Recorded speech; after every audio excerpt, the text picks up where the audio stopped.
It is common for people to explore different religions and philosophies in search of answers to their questions about life and the universe. Each religious tradition offers a unique perspective on fundamental issues such as the nature of existence, the purpose of life, the meaning of suffering, and the existence of a higher power. Spiritism is a doctrine that, for many, offers clear and comforting answers to a series of existential questions. I have always had many doubts about life, and this led me to go through various religions. From the Catholic and evangelical churches to Umbanda and Candomblé. But Spiritism was the only doctrine I found capable of answering most of my questions regarding life's issues. Therefore, in this video, I will share with you the introduction to the Gospel according to Spiritism. The subject matter contained in the Gospels may be divided into 5 parts: the ordinary events in the life of Christ, the miracles, the prophecies, the words that served for establishing the dogmas of the Church, and the moral teachings. While the first 4 have been the object of controversy, the last has remained unassailable.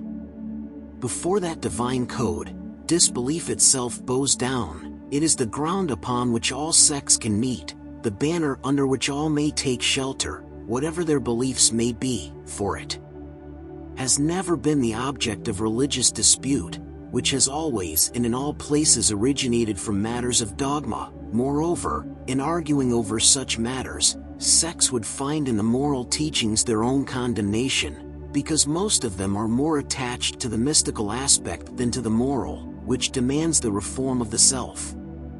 For humankind in particular, this code is a rule of conduct embracing all circumstances of private and public life, the principle for all social relations founded on strictest justice. It is, finally and above all, the infallible path for the happiness to come, a corner of the veil lifted regarding the future life.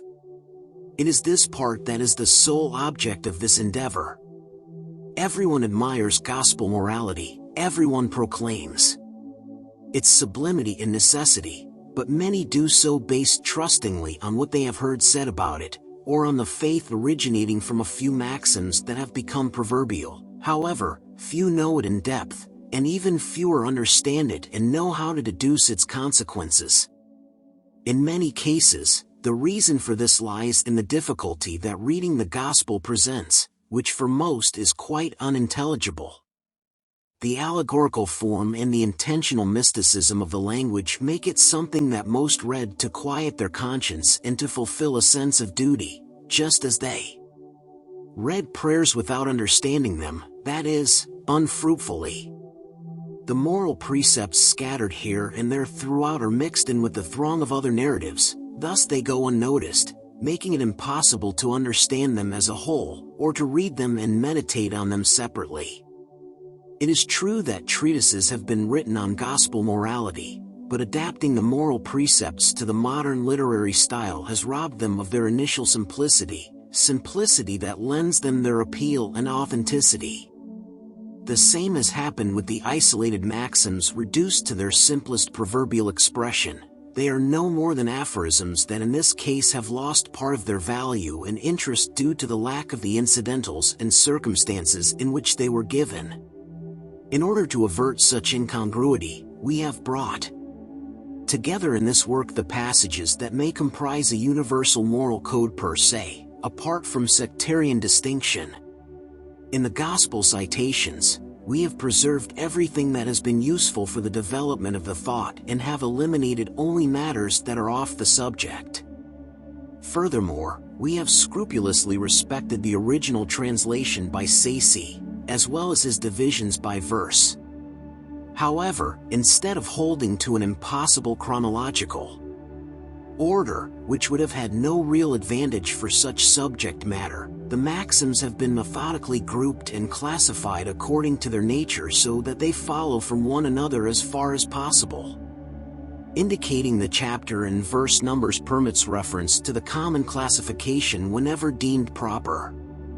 This was not to be only a material endeavor, which in and of itself would have been of only secondary usefulness, The essential objective was to put it within reach of everyone by explaining obscure passages and developing all their consequences with a view to applying them to the various situations of life. This is what we have attempted to do with the help of the good spirits one who assist us. Many points of the Gospel, the Bible, and the sacred authors in general are unintelligible, and many even seem absurd for lack of a key for comprehending their true meaning. This key is to be found entirely within Spiritism, as those who have seriously studied it have become convinced, and as they will realize even more so later on. Spiritism may be found everywhere in antiquity and in every epoch of humankind. Its vestiges may be found far and wide in writings, in creeds, and on monuments. It is for this reason that, if it has opened up new horizons for the future, it has shed a no less bright light on the mysteries of the past. As a supplement to each precept, we have added certain teachings chosen from among those that were dictated by the spirits in various countries through different mediums. If these teachings had originated from only one source, they might have suffered a personal or environmental influence, whereas the diversity of their origins proves that the spirits deliver their teachings everywhere, and that no one is privileged in this respect. This work is for the use of everyone. All may find in it the means to conform their conduct to the morals of Christ. Moreover, Spiritists will find in it applications that concern them specifically. From now on, thanks to the communications that have been permanently established between humans and the invisible world, the law of the gospel, taught to all nations by the spirits themselves, will no longer be a dead letter, for all persons will understand it and will be incessantly encouraged to put it into practice through the counsels of their spirit guides. The Spirit's teachings are truly voices from heaven that have come to enlighten humans and invite them to practice the gospel. If the Spiritist doctrine were a purely human concept, it would have as a guarantee only the enlightenment of the one who had conceived it. Well now, no one in this world would ever claim to possess the absolute truth by him or herself. If the spirits who have revealed it had manifested to only one person, nothing would guarantee its origin, for it would be necessary to believe the word of whoever claimed to have received their teachings. Admitting perfect sincerity on his or her part would at most convince a circle of acquaintances. He or she might have followers but would never succeed in rallying everyone. God willed that the new revelation would reach humankind through a quicker and more authentic way. That is why God has entrusted the spirits to take it from one pole to the other and to manifest themselves everywhere without giving anyone the exclusive privilege of hearing their word. One person may be deceived or may even deceive him or herself, but that will not happen when millions see and hear the same thing. It is a guarantee for each and for all. Furthermore, one individual can be made to disappear, but multitudes cannot be. Books can be burned, but the spirits cannot be. Hence, if all the books were burned, the source of the doctrine would not be any less inexhaustible for the very reason that it is not of the earth. It has appeared everywhere and thus everyone can partake of it. In the absence of individuals to spread it, there will always be the spirits, who reach everyone and whom no one can reach. Thus, in reality, the spirits themselves are the ones who do the disseminating with the help of innumerable mediums, whom they are arousing far and wide. If there were but one interpreter, no matter how favored he or she might be, Spiritism would barely be known. Such an interpreter, whatever social class he or she belonged to, would have been the object of prejudice on the part of many. Not every nation would have accepted him or her, whereas the spirits, communicating everywhere to all peoples, to all sects and to all parties, have been accepted by all. Spiritism has no nationality, it lies outside all particular creeds, and has not been imposed by any class of society, since any person may receive instruction from his or her relatives and friends from beyond the grave. It had to be this way so that it could call all humankind to fraternity. If it had not placed itself on neutral ground, it would have maintained dissensions instead of placating them. This universality in the Spirit's teaching is what comprises Spiritism's power, and it is also the cause of its rapid spread. While the voice of one single individual, even with the help of the press, would require centuries to reach everyone, thousands of voices are making themselves heard simultaneously at all points of the earth, proclaiming the same principles and transmitting them to both the most unlearned and the most learned so that no one is left out. This is an advantage that none of the doctrines that have appeared until today have enjoyed. If, therefore, Spiritism is a truth, it will fear neither the ill will of humans, moral revolutions, nor the physical disturbances of the globe, because none of these things can affect the spirits. However, this is not the sole advantage of this exceptional position. Spiritism finds in it a powerful guarantee against all schisms that might arise, whether from the ambition of a few or whether from the contradiction of certain spirits. Such contradictions are, of course, an obstacle, but one that carries the medication alongside the malady. It is known that, as a consequence of the differences in their capabilities, spirits are far from being in possession of the whole truth individually, that it is not given to all to grasp certain mysteries, that their knowledge is proportional to their purification, that ordinary spirits do not know any more than humans and even less than some, that amongst them, as amongst the latter, there are presumptuous and falsely wise spirits who think they know what they in fact do not, and theorizers who take their own ideas for the truth. In short, that spirits of the highest order, those who are completely dematerialized, are the only ones divested of earthly ideas and prejudices. However, it is also known that deceitful spirits have no scruples in cloaking themselves with borrowed names in order to render their utopian ideas acceptable. The result is that, for everything that is outside the exclusively moral teachings, the revelations that each one may obtain will have an individual character lacking authenticity, that such revelations must be considered as the personal opinions of this or that spirit, and that it would be imprudent to accept them or frivolously promulgate them as absolute truths. The first test is undoubtedly that of reason, to which it is necessary to submit, without exception, everything that comes from spirits, any theory in obvious contradiction to common sense, strict logic, the hard evidence that one possesses must be rejected, in spite of any respectable name that may have signed the communication. However, this test is incomplete in many cases due to the insufficiency of the knowledge of certain persons and the tendency of many to take their own judgment to be the sole arbiter of truth. In such a case, what do those who do not have absolute faith in themselves do?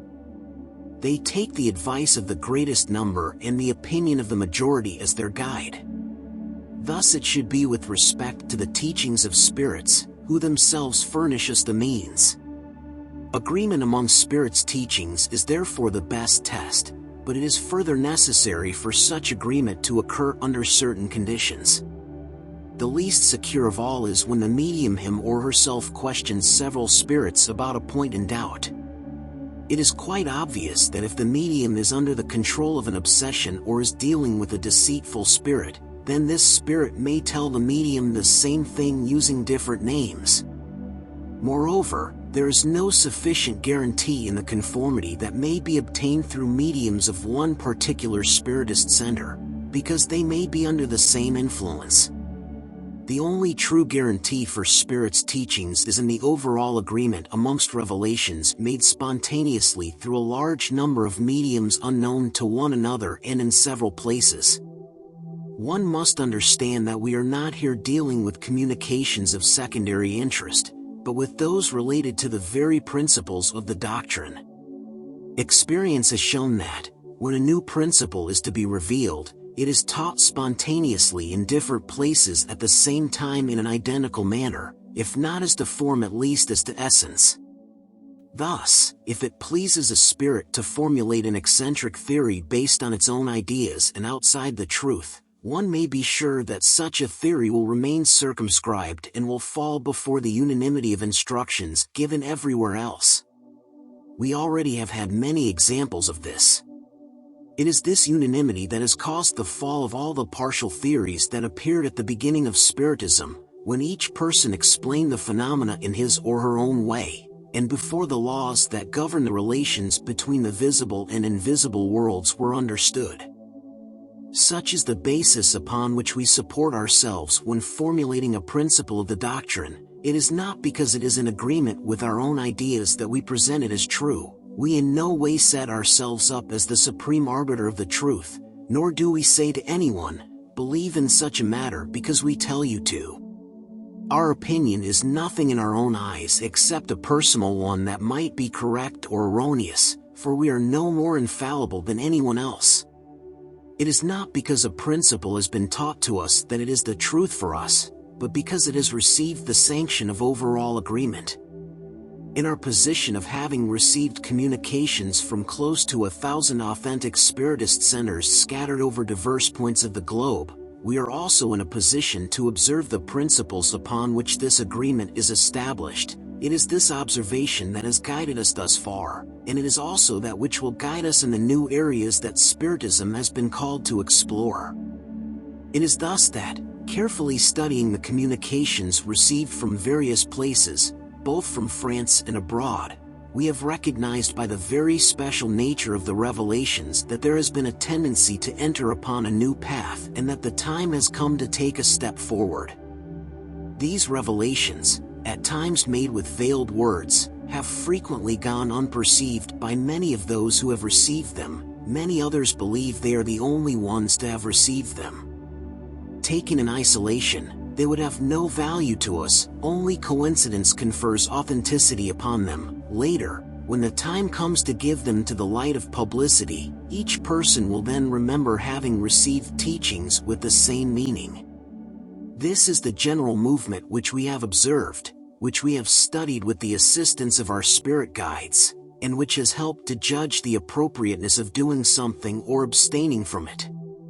This universal test is a guarantee for the future unity of Spiritism and will annul all contradictory theories. It is in this universal test that in the future the criterion for truth will be sought. What determined the success of the doctrine formulated in the Spirit's book and in the Medium's book was that everywhere individuals were able to receive confirmation directly from the Spirits as to what those books contain. If the Spirits were to come from all sides to contradict them, then after some time these two books would have suffered the same fate as all other delusional conceptions. The support of the press itself would not have saved them from shipwreck, whereas, deprived of such support, they have spread rapidly nonetheless, because they have had the support of the Spirits, whose goodwill has greatly compensated for the ill will of men and women. Thus it will be with all ideas that emanate from spirits or humans, and which cannot bear up under this test, whose power is incontestable. Therefore, let us suppose that it pleased certain spirits to dictate a book under some title, a book with a contrary meaning. Let us further suppose that with hostile intent and the purpose of discrediting the doctrine, apocryphal communications were malevolently instigated. What influence could these writings possibly have if they are disproved at every point by the Spirits? It is the acquiescence of the latter that one would need to be assured of before publishing a theory in their name. From the theory of one sole individual to a theory of many there is the distance from a single unit to the infinite. What could all the arguments of detractors have on the opinion of the masses, when millions of friendly voices from space have come from all corners of the universe and from the midst of each family to forcefully rebuff them? From this aspect, has not experience already confirmed the theory? What has become of all those publications that supposedly should have wiped out Spiritism? Which of them has been able to restrain its forward progress thus far? Until now, the matter has not been considered from this point of view, unquestionably one of the most serious. Each person has counted on him or herself alone, without counting on the Spirits. The principle of overall agreement is, moreover, a guarantee against any alterations that may be inflicted on Spiritism by sects that would like to appropriate it to their own advantage and accommodate it to their own means. Anyone who might try to divert it from its providential objective would fail for the simple reason that the Spirits, through the universality of their teachings, will cause any modification that departs from the truth to fall. From all this, a crucial truth results. It is that whoever might want to set him or herself against the current of established and sanctioned ideas might cause a small, localized and momentary disturbance, but would never dominate the whole in the present, and even less in the future.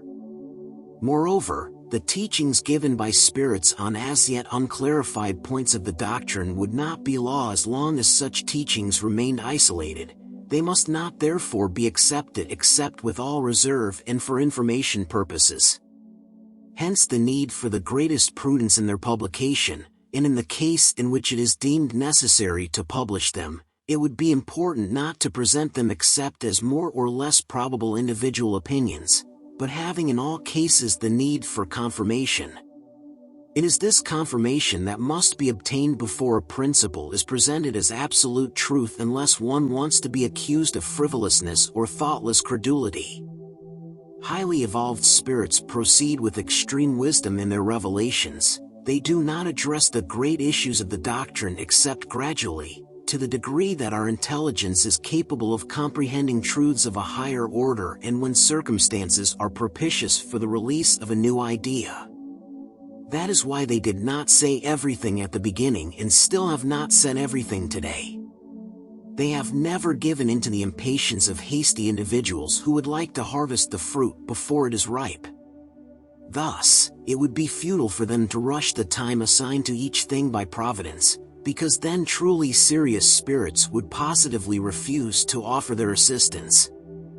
However, frivolous spirits concern themselves little with the truth and respond to anything. It is for this reason that, on the issue of premature questions, there are always contradictory answers. The above stated principles are not the result of any personal theory, but are the inevitable consequences of the conditions in which spirits manifest themselves. It is obvious that if one spirit says one thing somewhere, while millions of spirits say the opposite everywhere else, the presumption of the truth cannot lie with the one who is alone or nearly alone in its opinion. Hence, to claim to be right against all others would be as illogical on the part of one spirit as it would be on the part of one human. Whenever truly wise spirits do not feel sufficiently knowledgeable about an issue, they never resolve it in an absolute manner. They state that they are addressing it only from their own point of view and that they themselves advise waiting for its confirmation. However great, beautiful, or just an idea may be, it is impossible for it to unite all opinions at the start. The conflicts that result from it are the inevitable consequence of the movement that is taking place. Conflicts are even necessary to enable the truth to stand out more, and it is useful for them to occur at the beginning so that any erroneous ideas may be more quickly flushed out. Spiritists who harbor any fear in this regard should therefore be perfectly reassured. All isolated claims will fall due to the force of things before the great and powerful criterion of the universal test. It is not around the opinion of any one individual that others will rally, but around the unanimous voice of the spirits. It is not one individual, and no more us than anyone else, who will found Spiritist orthodoxy, neither is it one spirit coming to impose itself upon whomever it wishes. It is the universality of the spirits, communicating throughout the earth at God's orders. This is the essential character of the Spiritist doctrine, its power and authority. God has willed for the divine law to be seated upon an unshakable base, and that is why God did not rest it upon the fragile head of only one person. It is before that powerful Areopagus III, which knows neither conspiracies nor jealous rivalries, nor sects nor nations, that all opposition, all ambition and all claims of individual supremacy will be crushed. We ourselves would be crushed if we wanted to replace those sovereign decrees with our own ideas. Only God will decide all contentious matters, silence dissidents, and give reason, or not, to whomever it may concern. Faced with this imposing accord of all the voices of heaven, what can be the opinion of one individual or spirit? Less than a drop of water lost in the ocean, less than a child's voice drowned out by a storm. Universal opinion, the supreme judge, is what pronounces the last word. It is formed from all individual opinions. If one of them is true, it only has relative weight on the scales. If it is erroneous, it cannot prevail over all the others. In this generalized process, individualities are erased, which ends up being a new defeat for human pride. The harmonious course has already been outlined, hence, this century will not pass away before it shines in all its splendor in such a way as to settle all uncertainty, because from now onward, powerful voices will have received the mission of making themselves heard in order to unite all humankind under the same banner, once the field has been sufficiently plowed. In the meantime, those who waver between two opposing theories can observe in which sense general opinion is formed. This is the sure indication of the position in which the majority of spirits state themselves to be on the various points upon which they communicate. It is a no less certain sign as to which of the two theories will prevail.